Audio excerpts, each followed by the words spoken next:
Chairman جناح town رضوان عبدالسمیع کا بہادرآباد کے مختلف علاقوں میں پانی کے رساؤ کا نوٹس پر ہمیں نکاسی آب کے مسائل کے حل کے لیے Karachi water and sewerage board اپنی تمام تر مشینری اور افرادی قوت استعمال کرے۔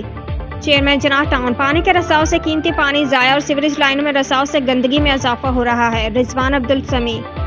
چیئرمین جناح ٹاؤن رضوان عبدالسمیع نے کہا ہے کہ جناح ٹاؤن میں فراہمی آب کے مسائل کے حل کے لیے مؤثر حکمت عملی کے تحت ایکشن ناگزیر ہے۔ جہاں کہیں رساؤ کا معاملہ نظر آئے اسے فوری حل کر کے افسران رپورٹ پیش کریں۔ ان خیالات کے اظہار انہوں نے بہادرآباد کے مختلف علاقوں کے دورے کے دوران پانی کے رساؤ کے مسائل کا جائزہ لیتے ہوئے کیا۔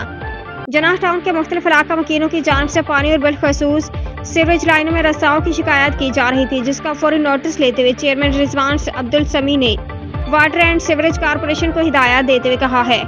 کہ محکمہ واٹر بورڈ کی کارکردگی کو بہتر بنانے کی ضرورت ہے، لہٰذا افسران اپنی تمام تر مشینری افرادی قوت کا استعمال کر کے مسائل دور کریں، جبکہ اس کے ساتھ ساتھ سیوریج کے مسائل کو بھی فوری حل کیا جائے اور جہاں مسائل حل ہوتے جائیں اس کی فوری رپورٹ پیش کی جائے۔ اس موقع پر واٹر اینڈ سیوریج کارپوریشن کے افسران آغا فرید اور رحیم بھی موجود تھے۔